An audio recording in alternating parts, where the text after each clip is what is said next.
ಆತ್ಮೀಯ ಮಿತ್ರರ ನಮಸ್ಕಾರ. ಇವತ್ತು ವಿಶೇಷವಾದ ಜಾಗಕ್ಕೆ ಕರ್ಕೊಂಬಂದಿದ್ದೀನಿ. ನೀವೆಲ್ಲ ಗೂಗಲಲ್ಲಿ ಸರ್ಚ್ ಮಾಡ್ತಿದ್ರಿ, ಪಾಂಡವರ ಬಗ್ಗೆ ಕೇಳ್ತಿದ್ರಿ, ಆಮೇಲೆ ಪಾಂಡವರು ಎಲ್ಲೆಲ್ಲಿ ಹೋದ್ರು, ಏನೇನು ಮಾಡಿದ್ರು ಅಂತ ಕೇಳ್ತಿದ್ರಿ. ಕುರುಕ್ಷೇತ್ರ ಎಲ್ಲ ಆದ ನಂತರದಲ್ಲಿ ಪಾಂಡವರು ಒಂದು ಜಾಗಕ್ಕೆ ಬಂದು ಅಲ್ಲೋಗಿದ್ರು. ಆ ಜಾಗಕ್ಕೆ ಕರ್ಕೊಂಡು ಹೋಗ್ತೀನಿ. ಆ ಜಾಗ ಯಾವುದು ಗೊತ್ತಾ?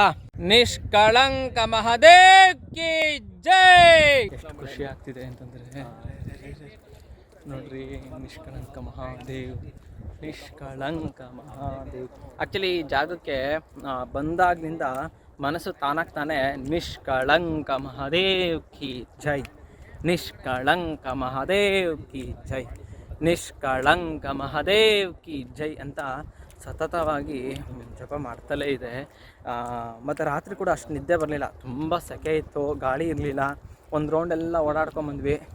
ಆ ಸಮುದ್ರ ಎಲ್ಲಿ ಅಂತ ಅಂತಿದ್ವಿ, ಗೊತ್ತಾಗಲಿಲ್ಲ. ಈಗ ನೋಡಿ ಸಮುದ್ರ ಕಾಣಿಸ್ತಾ ಇದೆ. ಸಮುದ್ರದ ನೀರು ಬಂತು ಅಂದರೆ ಅಲ್ಲಿ ಮೇಲ್ಗಡೆ ಬಾವುಟ ಕಾಣಿಸ್ತಿದೆಯಲ್ಲ, ಆ ಎತ್ತರದಲ್ಲಿ ಸಮುದ್ರದ ನೀರು ಬಂದು ಅಲ್ಲೇ ಮುಚ್ಕೊಂಡು ಹೋಗುತ್ತಂತೆ ದೇವ್ರನ್ನ. ದೇವ್ರೆ ನೋಡಿ ಇಲ್ಲೆಲ್ಲ ಹೆಂಗಿದೆ.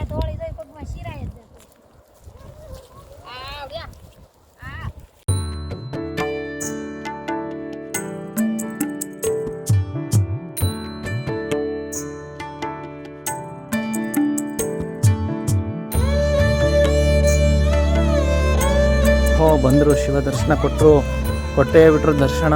ಶಿವಲಿಂಗಕ್ಕೂ ಜೈ, ಶಿವಲಿಂಗಕ್ಕೂ ಜೈ.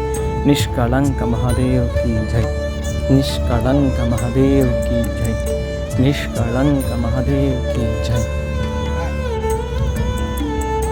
ಆಹಾ, ಏನು ಅದ್ಭುತವಾಗಿದ್ದಾರೆ. ಓ ದೇವಾ ನೋಡಿ.